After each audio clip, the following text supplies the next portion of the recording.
Data bars are a specific type of conditional formatting that were introduced in Excel 2007, and they've been brought over to Excel for Office. I want to take just a few minutes to show you some of the improvements to data bars because they're one of the most demanded things that we saw in feedback.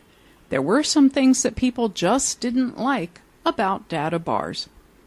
Let's take a look at how we create them first. I've moved to my data bars worksheet inside of the You Got It Budget and Sales workbook, and I'll simply select the last few values. Now, again, this is very simple. I'm talking about 4 different products or revenue streams that You Got It has, and it has some values here for the revenue that they've generated so far.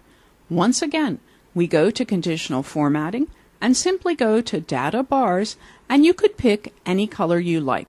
I'll choose the first set, and we see something like this. Now I'll deselect it so you can see it. So here we can see the values. We have 32,000, roughly 74, 99, and $41,000.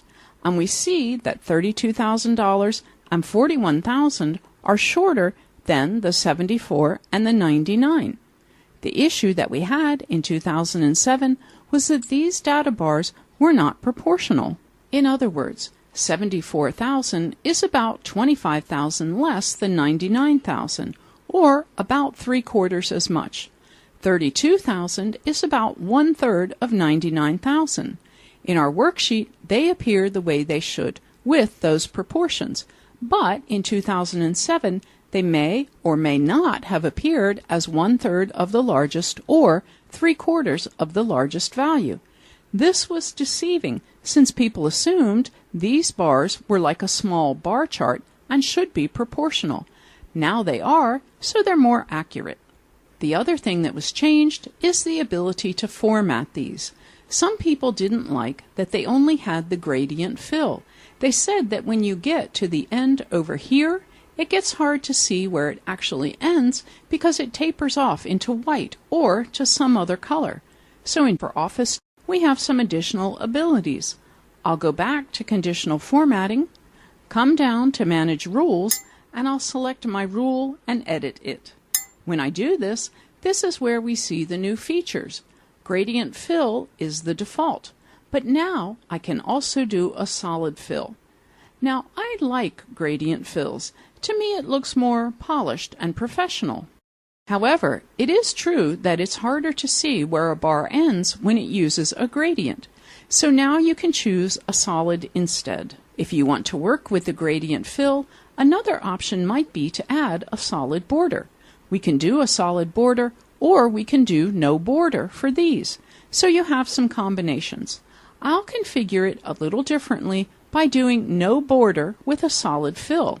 That's the second change. They're proportional, and we can change the fill and the border.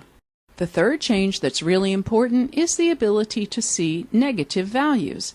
Now, in order to see this, I'll turn it on, and we can see some of our options here. Do you want to have an automatic display? Do you want to do the cell midpoint? Do you want to only show the negative values in the same direction as positive? This last one is what we saw with 2007. So in 2007, if I had a positive 32,768 and a negative 32,768, they would both appear exactly the same way with the same bar. That was the problem. So if you didn't like the way 2007 worked with negative values, you want to leave the last one off.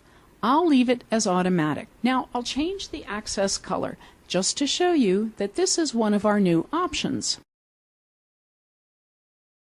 And then, of course, I can choose where I want my bar direction to go. In context, left to right, or right to left. Let's put it in context. Say OK. Say OK again, and we can start to see some of the changes that we've made. I'll click off of it so you can see it. You can definitely see that these bars are easier to tell exactly where they end than the gradients were. But now I'll change some data to show you about the negative values. I'll type in a negative number, negative 10,000, and here's where you'll see the difference.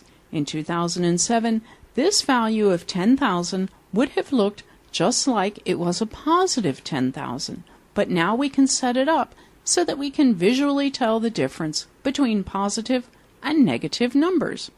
These are some fairly simple things, being proportional, changing fills and borders, and negative values. However, they're very important when you're trying to make visualization of the data easier and more accurate. That's what we get with the data bar changes in Excel for Office